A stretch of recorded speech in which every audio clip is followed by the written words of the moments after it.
n'ibyanditse rero mu gitabo cya mishe birora kuri we. Nashaka dushimikire ku bintu bitanu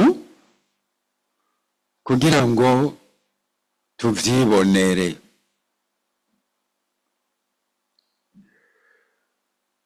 Icambere,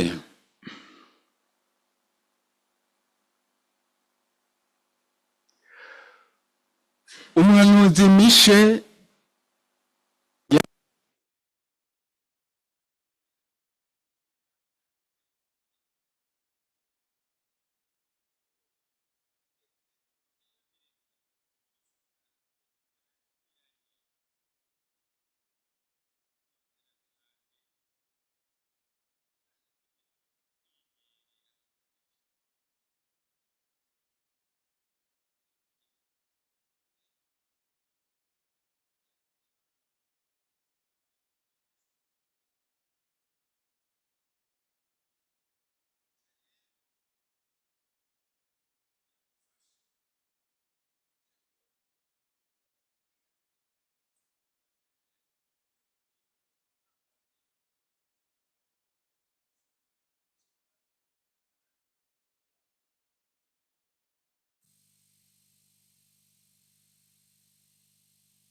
vayo, oya imvo siyo.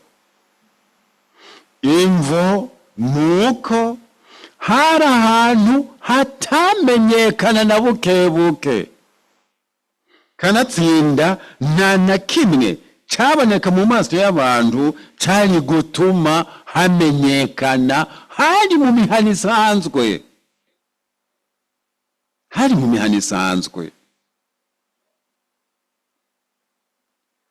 Yezu rero vyaramufashije kuhamara imyaka 30 yose mu mutekano wuzuye, atana kimwe kimwononera, uko data yari yarabitegekanije mu ndinganizo yiwe. Muri iyo mihana nyene isanzwe, atari mu gisagara, atane kintu gihambaye canko kizwi, yibera mu bandi bisanzwe, agakora nk'abandi bisanzwe, agasenga nk'abandi bisanzwe. Hageze ko agenda gusenga nk'abandi yaragenda, hageze ko agenda i Yerusalemu nk'abandi yaragenda, hanyuma mu yindi minsi akikorera ibikorwa bisanzwe vy'imuhira, ata n'ikindi kimugora. Igihe rero hari hageze ko hagira ico avuga kuri Yeruzalemu yica abahanuzi, kandi itamenye igihe yaramutswa n'umukama. Yabivuze atakimubera intambamyi, kandi adatinyirira ico gisagara no mu kantu na gatoyi. Ntiyari yaragikuriyemwo ngo avuge ngo hariho abo muri ico gisagara bazoca bamuhindukirira bavuga ngo niho yakuriye none ariko arahavuga nabi. Oya, yakuriye hariya mu mihana ya kure i Nazareti, ku buryo hageze kuvuga Yeruzalemu yica abahanuzi, Yeruzalemu itigeze imenya igihe umukama yayiramutsa, yabivuga mu mwidegemvyo wuzuye, atana kimwe kimubera intambamyi, atana kimwe atinyirira co muri ico gisagara. Ntitwihutire rero kunebagura ahantu hato hato kandi hatanazwe, kuko ivyo birashobora gushikira abantu benshi, ugasanga bariko bavuga ngo hariya ngo ni mu Giputa, hariya. Ntitwihutire kunebagura ahantu hato hato kandi hatanazwi, kuko Imana yoyo irahazi, kandi mu bitangaza ishobora kuhagirira harimwo kuharerera neza abana bayo canke intumwa zayo.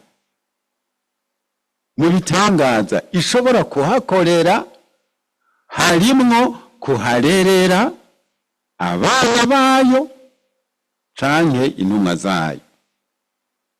Abantu batari hazwi neza yaraharereye umwana wayo bwite, abo hantu hatari hazwi neza yaraharereye umuhanuzi wayo, umuhanuzi wayo Mishe, umwana wayo Yezu Kristo.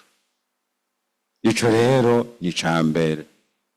Mishe yavukiye akurira ahantu hatazwi, nk'uko na Yezu yavukiye yongera akurira ahantu hatazwi.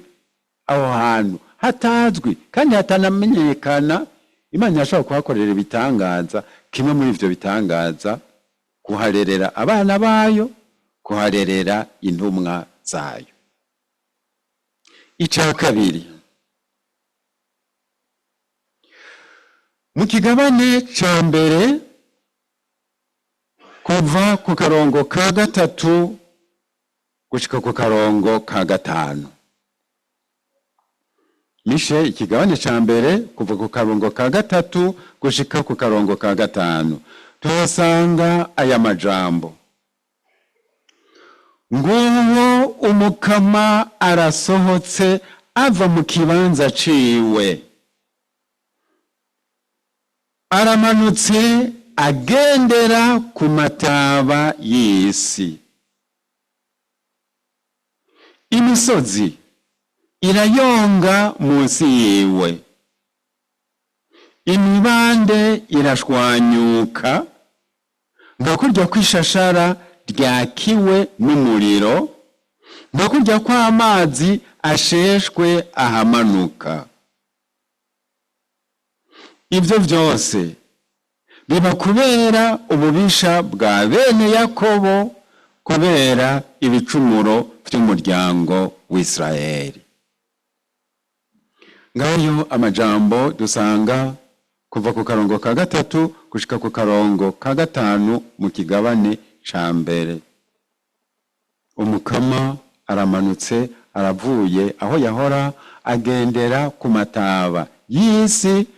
Imbere yiwe imisozi irayonga, imibande igashwanyuka. Ivyo vyose bivuye ku bicumuro vya bene Yakobo, ku bicumuro vy'umuryango w'Isirayeli.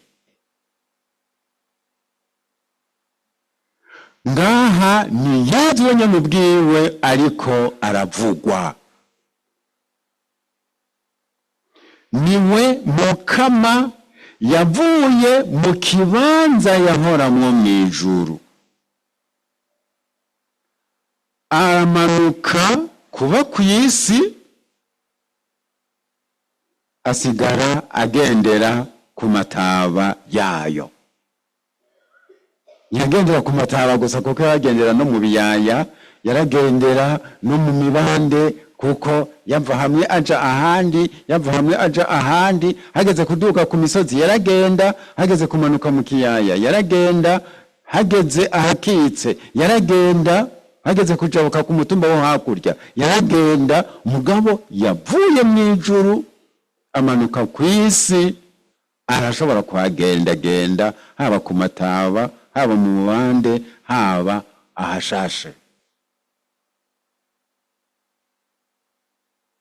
Iyo misozi izoyonga imbere yiwe, ni vya bicumuro vy'inabi ikorwa mw'isi birundarundana gushika bicike imisozi n'imisozi, kuko atana kimwe gishobora kuvyura umutwe imbere yiwe. Iyo misozi izoyonga imbere yiwe ni vya bicumuro vyo kw'isi birundana bikarundana bikarundana gushika naho biba imisozi n'imisozi, kuko atana kimwe gishobora kuvyura umutwe imbere yiwe.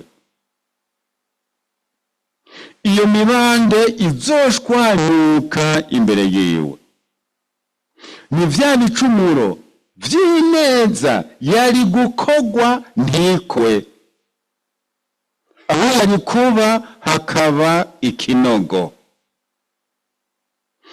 Uko ibinogo bigwira kubera hari ineza nyinshi zari gukogwa ntizikogwe aho zari kuba hakaba ikinogo. Uko ibinogo bigwira, ubwa mbere hakaba imanga, hanyuma hakaba umubande, noneho n'imibande igakwira hose. Imisozi ni inabi ikogwa, uko izo nabi ziguma zigwira zikarundarundana gushika naho iba imisozi n'imisozi. Imibande nayo ni ineza yari gukogwa ntikogwe aho yari kuba hakaba ikinogo. Uko ivyo binogo bigwira, ubwa mbere hakaba imanga, hanyuma hakaba umubande, hanyuma imibande ikagwira igakwira hose.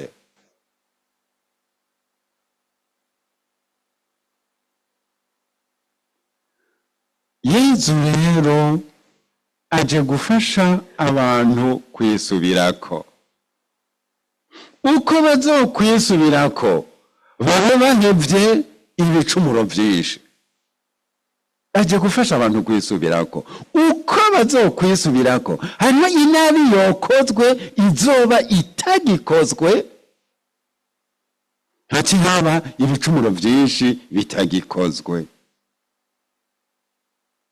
Aje kubera injungu abantu benshi, abarongera ikigongwe, aca abaha n'uburyo bwo kurekurirwa ibicumuro vyabo, hamwe n'ivyo baguyemwo bashobora kubityorogwa.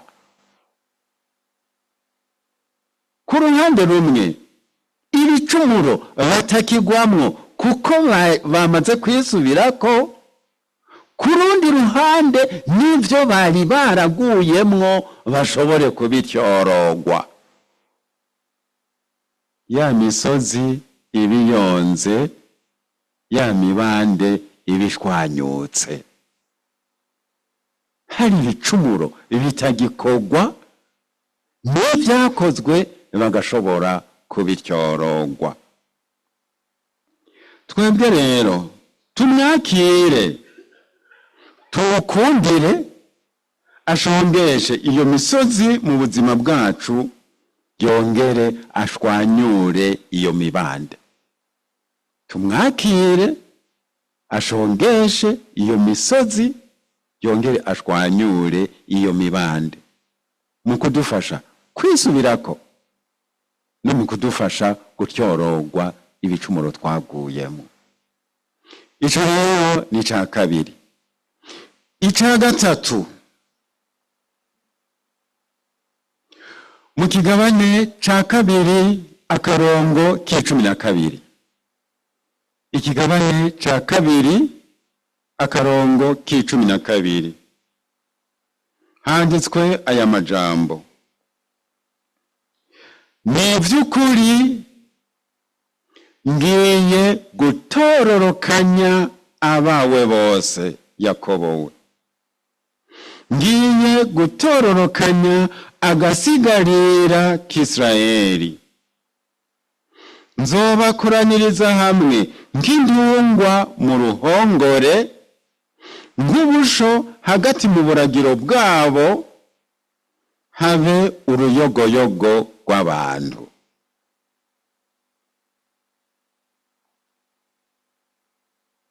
Umukama aremeye gutororokanya abiwe bari barashwiragiye. Ubu rero bamere nk'ubusho buje mu ruhongore, hanyuma bamere nk'ubusho buriko burarisha mu buragiro bwabwo. Batororokanywa kuko bari barashwiragiriye mu mpande zose.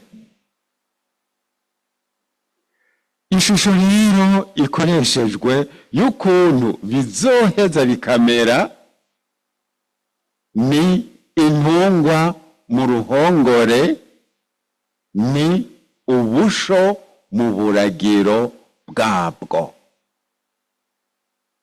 Bari barashwiragiye, ubu bagiye gukoraniriza hamwe, hahandi uko bigiye kumera ni nk'intungwa mu ruhongore, nk'ubusho mu buragiro bwabwo. Naha ni Yezu ariko aravugwa. Mu nkuru nziza ya Yohani ikigabane c'11 kuva ku karongo ka 49 gushika ku karongo ka 50. Inkuru nziza ya Yohani ikigabane c'11 kuva ku karongo ka 49 gushika ku karongo ka 50. Kayifa ati: muri bijuju, murabona ko vyoba vyo umuntu umwe apfiriye igihugu, hako igihugu cose gitikira.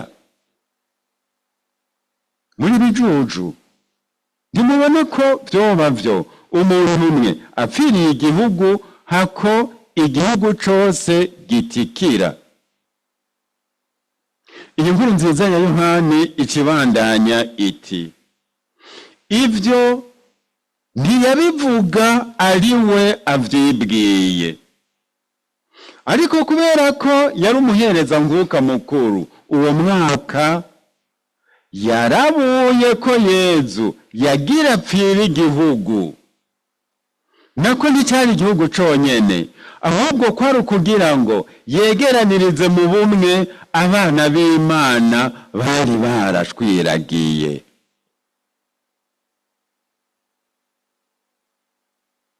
Murumva, niwe muherezankuka mukuru muri uwo mwaka. Wewe ati: muri bijuju, nimubona yuko vyoba vyo umwe apfiriye igihugu, hako igihugu cose gitikira. Inkuru nziza ya Yohani igacisigura, burya ntiyabivuze avyibwiye, kubera ko yari umuherezankuka mukuru muri uwo mwaka, yariko arabura ko Yezu agiye gupfira igihugu, nako si igihugu conyene yashaka kwegera hamwe abana b'Imana bari barashwiragiye. Ngaha rero umuco twakuye n'ubu, abana b'Imana bashwiragijwe n'ibicumuro. Yezu amaze kwitanga akabacungura, yabakoranirije mu muryango umwe, kurya intungwa zikoranirizwa mu ruhongore rumwe. Uwo muryango ni ekleziya. Niwo abana b'Imana baronkeramwo ubuzima nyabuzima, kurya umuco buronkera ubuzima mu buragiro bwabwo.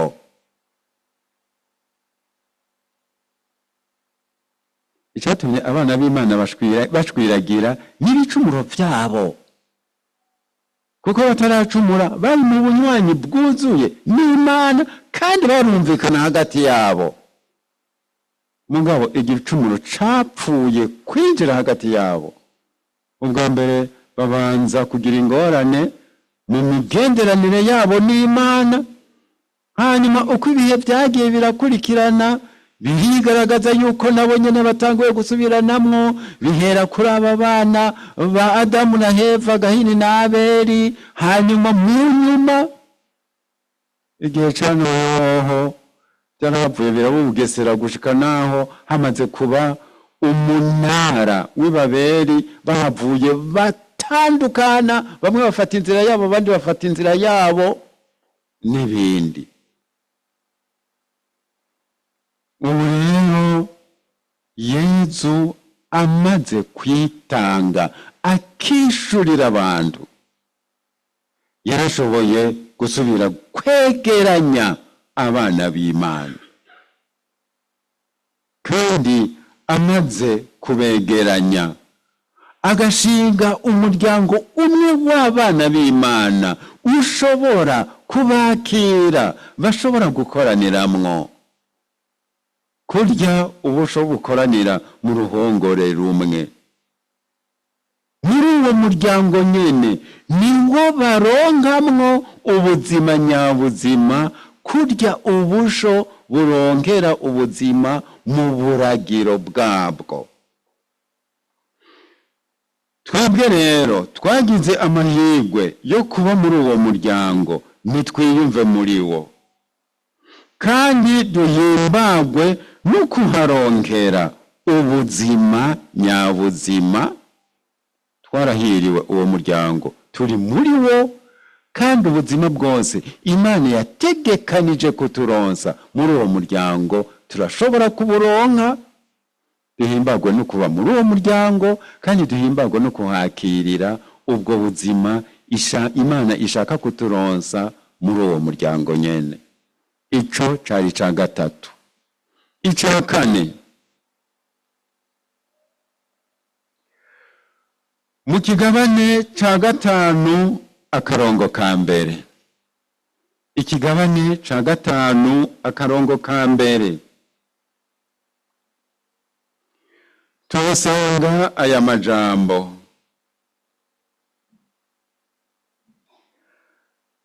nawe Betelehemu Efurata, naho uri muto mu bihumbi vy'ibisagara vy'Ubuyuda, iwawe niho nzokura uwuzorongora Israeli,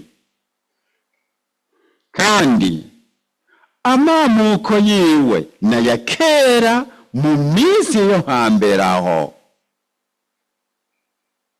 Nawe Betelehemu Efurata, naho uri muto mu bihumbi vy'ibisagara vy'Ubuyuda, iwawe niho nzokura uwuzorongora Israeli, kandi amamuko yiwe naya kera mu minsi yo hambere aho.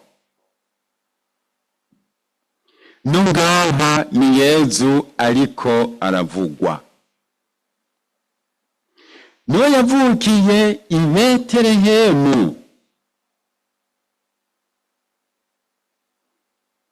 kandi ico gihe yahavukira siho yaratanguye kubaho. Yamyeho kandi azokwamaho kuko ni Imana.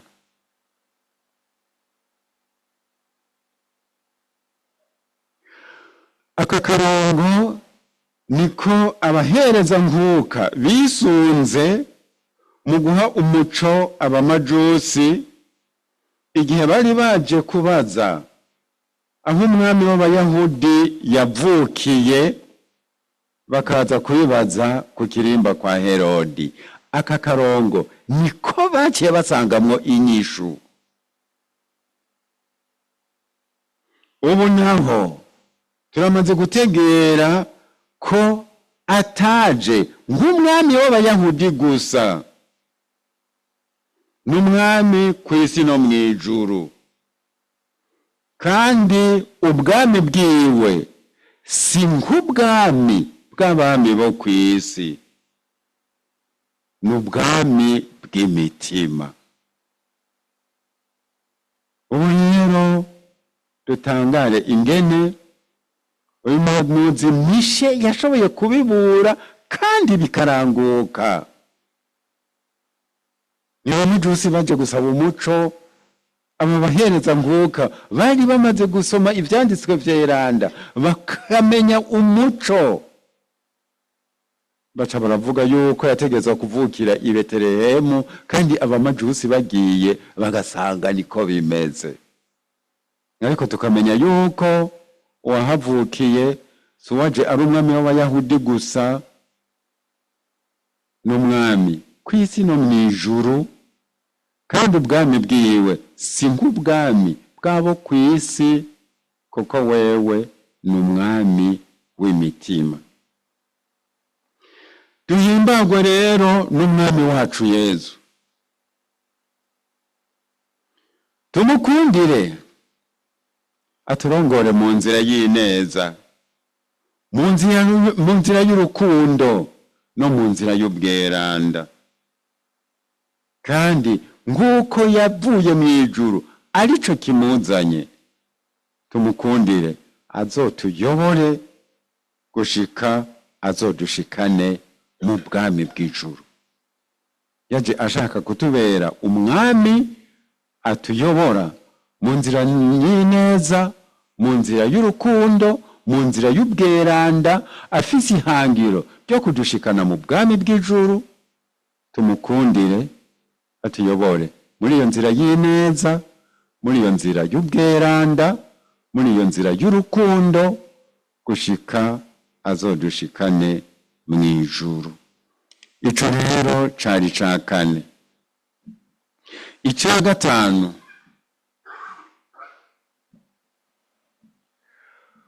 mu kigabane c'indwi akarongo k'18, mu kigabane c'indwi akarongo k'18 hari aya majambo ngo,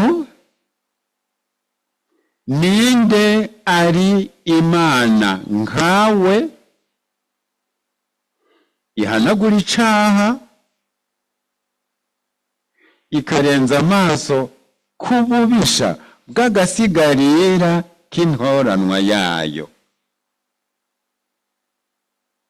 Ngireka ngo ishavu rigume ryongerekana na ntaryo, kuko ikunda kugira ubuntu.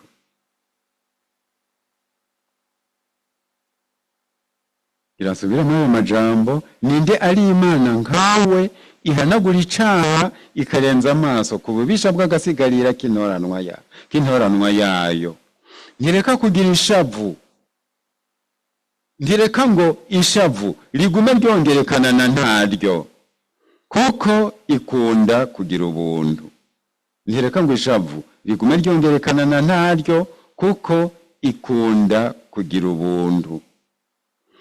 No ngaha ni Yezu avugwa. Niwe atatinya kuvugira hejuru ati urarekuriwe ibyaha vyawe.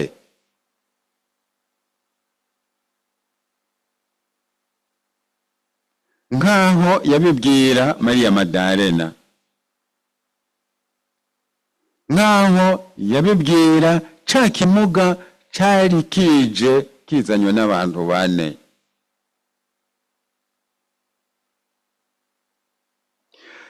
Yabivuga akikijwe n'abari bazi neza ko ata wundi ashobora kurekura ibicumuro atari Imana yonsa. yabivuze akikijwe n'abari bazi neza ko ata wundi ashobora kurekura ibicumuro atari Imana yonyene nsa, kugira ngo yerekane ko vy'ukuri ari Emanueli, Imana mu bantu.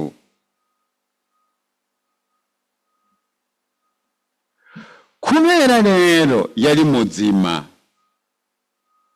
yaca yitandukanya n'ibindi bita Imana ariko bitagira ubuzima, kuko vyari ibihingurano vy'abantu.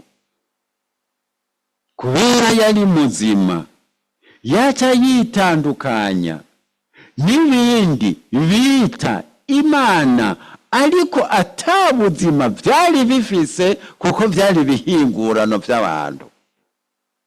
Kuko abantu babihinguye mw'ibumba, abantu babihinguye mu biti, canke abantu babihinguye mu vyuma, nta buzima vyari bifise. Ni vya bindi vyari bifise amaso ntibibone, bikagira amaguru ntibishobore gutambuka, bikagira umunwa ntibishobore kuvuga. Hanyuma kandi kubera hari n'abandi bashobora gutora kimwe mu bikoko akaba arico bita Imana yabo, cyangwa ugasanga hari n'abandi bidundaritse bakita Imana, aho yaca atandukana n'ivyo vyagira ngo bifise ubuzima mugabo atari Imana. Nuko wewe yari afise ubwo bubasha bwo kurekura ibicumuro, ivyo bikoko ntivyashobora kurekura ibicumuro, nabo bidundarika ngo ni Imana ntibashobora kurekura ibicumuro. Murumva, kubera ari muzima yaca yitandukanya n'ivyo bita Imana mugabo ari bihingurano vy'abantu, ari ivyatowe mu bikoko naho canke abantu biyise abantu, agaca yitandukanya nabo, kuko wewe yari afise ububasha bwo kurekura ibicumuro. Abo bantu ubwo bubasha nabwo bari bafise, n'ivyo bikoko nabo bubasha vyari bifise bwo kurekura ibicumuro.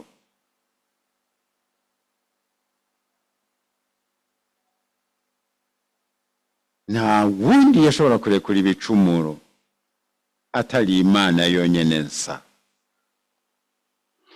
Mu bundi bwiwe naho azoshika hacungura abantu bose, kugira ngo abugururire urukiza rwuzuye, kandi kuva ubwo babe basamuragwa b'ijuru. Mu buntu bwiwe hazogera aho wenyene yitanga kugira ngo abishurire, ubwo nyene aca baronsa uburyo bwo gutyorogwa neza neza ibicumuro vyabo, abe abugururiye n'ijuru, abagire basamuragwa b'ijuru. Ya Mana ishobora kurekura ibicumuro. Ubwa mbere yari itandukanije n'ivyitwa Imana canke abiyita Imana mugabo atari Imana. Ubwa kabiri naho avyerekana nyakuvyerekana mu kwitangira bose, kugira ngo bose ashobore kubarongera ikigongwe, hanyuma abahe n'uburyo bwo gutyorogwa ibicumuro vyabo, abe abugururiye ijuru, abagire basamuragwa b'ijuru. Ntidusigare inyuma rero, tumukundire natwe adutyorore na ntaryo, kandi tumukundire atugire basamuragwa b'ijuru. Ntitwiteshe iryo teka kandi twararicakamiye. Tumukundire adutyorore na ntaryo, kugira ngo dushobore kuba beza. Tumukundire kandi atugire basamuragwa b'ijuru, ntitwiteshe iryo teka kandi twaramaze kuricakamira. Muri iki gitabo rero hari ibindi byinshi, ariko tugarukire kuri ibi bitanu kandi tuvyisunge, bizodufasha cyane. Byadufashije kubona ko ibiri muri iki gitabo vyerekeye Yesu, tuvyisunge bizodufasha cyane.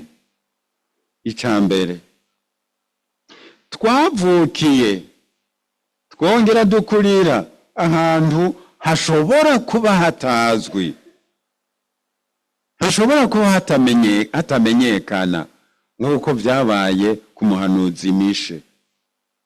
Ariko harya nyene hoba hatazwi, harya nyene hoba hatamenyekana cyane, tumenye yuko Umukama ashobora kuharerera neza abana biwe n'intumwa ziwe. Kumbure abambere yaharereye ari abana biwe, ni twebwe nyene. Abambere yaharereye ari intumwa ziwe, ni twebwe nyene. Naho hatazwi, naho hatamenyekana cyane, Umukama arashobora kuharerera abana biwe n'intumwa ziwe. Ica kabiri, Yezu yamanutse ava mu ijuru agendera ku mataba y'isi. Imbere yiwe imisozi irashonga, imibande irashwanyuka.